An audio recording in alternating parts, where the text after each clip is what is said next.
Buenos días a todos, queridos amigos. Quería hoy compartir con ustedes, 10 de febrero, la biografía de San José Sánchez del Río, el niño cristero. El domingo 16 de octubre de 2016 se celebró en Roma la canonización de José Sánchez del Río, el niño cristero, que tenía algo menos de 15 años cuando fue torturado y asesinado en febrero de 1928 en Sahuayo, Michoacán, México, durante la persecución anticatólica del régimen laicista francmasón de Plutarco Elías Calles. José Sánchez del Río fue beatificado el 20 de noviembre de 2005 por el Papa Benedicto XVI y canonizado como santo de la Iglesia Universal el 16 de octubre de 2016 por el Papa Francisco. El milagro que posibilitó su canonización fue la milagrosa curación en 2008 de Jimena Guadalupe Magallón Gálvez, una bebé que en Sahuayo sufrió meningitis, tuberculosis y un infarto cerebral. El joven santo formaba parte de las milicias cristeras, pero no era combatiente, si bien en la web hay algunas fotos de él con cartuchos de balas y con armas. Y fue detenido, torturado y asesinado a sangre fría, en un ritual elaborado, invitándole explícitamente a rechazar la fe. No fue propiamente una víctima de guerra, sino de persecución religiosa por parte del poder político. Veamos algunos elementos de su vida. El mártir José Sánchez del Río nació en Sahuayo, diócesis de Zamora, Michoacán, México, el 28 de marzo de 1913. Fue bautizado en la parroquia de Santiago Apóstol de Sahuayo, lugar donde sería encarcelado y donde comenzaría su martirio 14 años más tarde. Sus padres fueron Macario Sánchez y María del Río, que tuvieron 4 hijos: Macario, Miguel, José, nuestro mártir, y María Luisa. El muchacho, Joselito, como era llamado familiarmente, hizo su primera comunión a la edad de unos 9 años. Cuando comenzó el movimiento católico de los cristeros, sus 2 hermanos mayores, miembros de la Acción Católica de la Juventud Mexicana, entraron en el movimiento de defensa de la libertad religiosa. En Guadalajara, donde la familia se había visto obligada a trasladarse, el joven muchacho José visita la tumba del joven abogado Anacleto González Flores, cruelmente martirizado el 1 de abril de 1927, y que sería proclamado beato en 2005 junto con otros 8 jóvenes seglares, entre los cuales estaba el mismo José y otros 3 sacerdotes. El joven José pidió entonces a Dios poder morir como Anacleto en defensa de la fe católica. Alcanzará tal gracia casi un año más tarde, el 10 de febrero de 1928, en plena persecución, cuando, tras haberse unido por motivos de conciencia a los cristeros, y sirviendo como portaestandarte de los mismos con la imagen de la Virgen de Guadalupe y los colores nacionales de México, y sin tomar parte directamente en los conflictos armados, cayó prisionero de las tropas gubernamentales, cuando libremente cedió su caballo a uno de los jefes cristeros para que pudiese escapar, plenamente consciente que ello significaba su captura y una posterior muerte atroz. Joselito rezaba el rosario diariamente y recibía los sacramentos, aunque estaban prohibidos.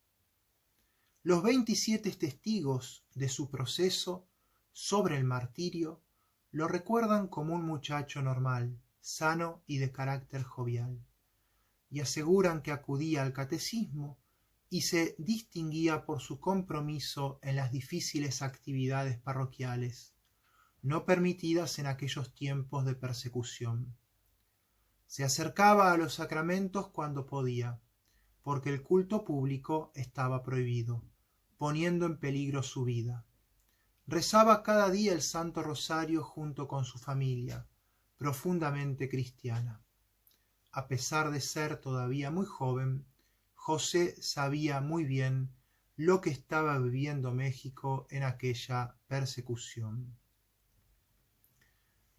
A partir de aquel momento, su resolución fue cada vez más fuerte, pidiendo a sus padres el permiso para unirse a los cristeros, que a pesar de una inicial razonable prudencia por parte de sus padres como de los dirigentes cristeros, dada su joven edad, finalmente lo consintieron. A las objeciones de sus padres, el joven muchacho respondía: «Mamá, nunca ha sido tan fácil como ahora ir al cielo». Finalmente el joven muchacho obtuvo la bendición paterna y pudo unirse a ellos. En el verano de 1927 intenta unirse a los cristeros junto con otro amigo suyo, adolescente como él, Lázaro, y tras múltiples aventuras logran alcanzar a los cristeros, que repetidamente querían devolverlos a sus casas, dada su joven edad y los peligros mortales a los que se exponían. Las ocupaciones de José consistían fundamentalmente en la de servir en sencillas tareas que no comportaban en absoluto su empeño en la lucha activa y en ser portaestandarte. En un choque entre los cristeros con las tropas gubernamentales, el 6 de febrero de 1928, el joven José cedió su caballo a un líder cristero y así cayó preso junto con un joven amigo suyo. Presos en la población de Cotija, el mismo día 6, pudo mandar una carta a su madre desde la cárcel oscura y maloliente de Cotija. Cotija, lunes 6 de febrero de 1928. Mi querida mamá, fui hecho prisionero en combate este día. Creo que en los momentos actuales voy a morir.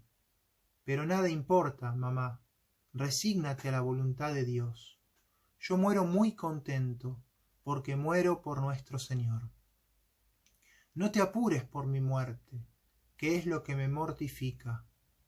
Antes, diles a mis otros hermanos que sigan el ejemplo del más chico, y tú haz la voluntad de Dios. Ten valor, y mándame la bendición juntamente con la de mi Padre. Salúdame a todos por última vez, y tú recibe por último el corazón de tu Hijo, que tanto te quiere y verte antes de morir hubiera deseado. Joselito José Sánchez del Río.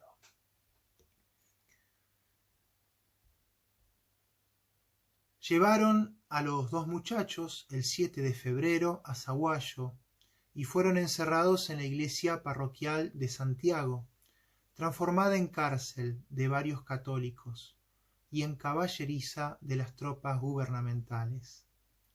Los soldados, entre otras profanaciones, habían convertido el presbiterio y el tabernáculo en un gallinero de gallos de pelea, propiedad del jefe político de la región. Ante tal profanación, el joven José reaccionó con fuerza, matando a los gallos, y sin miedo a las amenazas de muerte de parte de aquel jefe que, entre otras cosas, había sido amigo de familia y su padrino de primera comunión. Él, que se había distinguido siempre por su devoción a la Eucaristía, respondió a aquel jefe el 8 de febrero: «La casa de Dios es para rezar, no para usarla como un establo de animales. estoy dispuesto a todo. Puede fusilarme. Así me encontraré enseguida en la presencia de Dios. Uno de los soldados lo golpeó violentamente en la boca con la culata del fusil, rompiéndole los dientes, como de hecho se pudo constatar durante la exhumación de sus restos. Como venganza inmediata, y en presencia de José, su compañero Lázaro fue ahorcado en la plaza frente a la iglesia. Creyéndolo muerto, lo abandonaron y fue salvado por el sepulturero. Mientras, José continuó encarcelado en el baptisterio de la iglesia donde había sido bautizado. Lo invitaron repetidamente, a pasar a la parte de los perseguidores, y aquel jefe político le hizo diversas propuestas muy halagadoras, como la de inscribirlo a la prestigiosa escuela militar del régimen o la de mandarlo a los Estados Unidos, pero el joven las rechazó con firmeza. Aquel jefe político pidió entonces a la familia del joven un rescate de 5.000 pesos de oro, que el papá de José entregó, y que el perseguidor recibió a pesar que ya había hecho asesinar al joven la noche anterior. José había pedido repetidamente a sus papás que no pagaran aquel rescate, en cuanto que ya había ofrecido su vida a Dios y que su fe no estaba a la venta. El 7 de febrero, llevados a Sahuayo y ya encarcelados en el templo parroquial, los militares comunicaron a los dos jóvenes muchachos su decisión de fusilarlos. Allí permanecerían 3 días.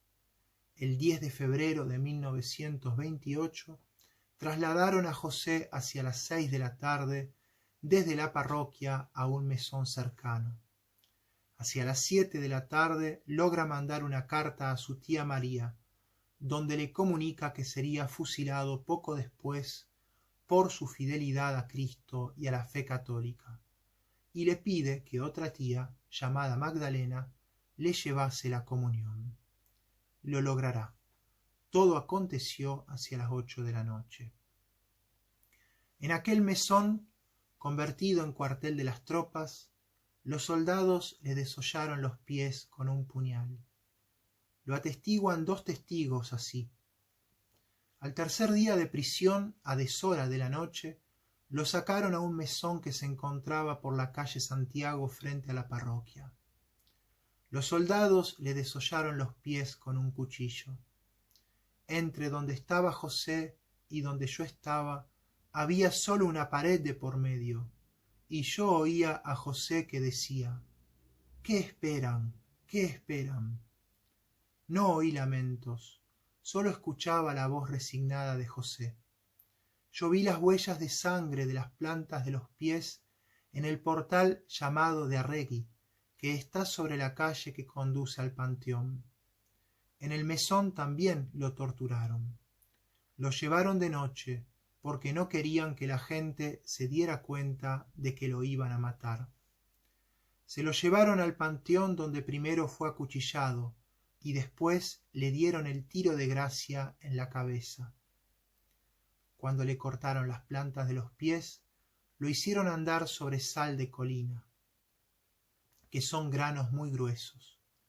Después lo sacaron del mesón y lo llevaron caminando, descalzo y sangrando, lo llevaron caminando en el empedrado hasta la boca del portal. Cada paso que daba dejaba la huella de sus pies totalmente ensangrentados, una pura llaga. Hacia las 11 de la noche, tras desolearle los pies, le hicieron caminar, golpeándole, a través de la calle que iba hasta el cementerio municipal. Los carnífices querían obligarlo a apostatar de la fe con las torturas, pero no lo lograron. Sus labios solamente se abrían para gritar: ¡Viva Cristo Rey y Santa María de Guadalupe! Llegados al cementerio, el jefe de los soldados ordenó a los mismos apuñalarlo para impedir que se pudiesen escuchar los disparos en la población. Había el toque de queda. El joven mártir a cada puñalada gritaba con un filo de voz: «¡Viva Cristo Rey! ¡Viva Santa María de Guadalupe!». Entonces el jefe militar con su pistola le disparó un par de tiros en la cabeza. Su cuerpo fue arrojado en una pequeña fosa, recubierto con poca tierra. Eran las 11:30 de la noche del viernes 10 de febrero de 1928. Luego, durante la noche profunda, el sepulturero y algunas buenas almas a escondidas regresaron al lugar, lo sacaron del foso, lo cubrieron con una sábana y lo volvieron a sepultar en el mismo lugar. En 1954, los restos del mártir fueron inhumados y trasladados a la iglesia cercana del Sagrado Corazón. En 1996 fueron de nuevo inhumados y transportados a la parroquia de Santiago Apóstol de Zaguayo, a un costado del baptisterio, donde había sido bautizado y donde había estado preso hasta poco antes de su martirio.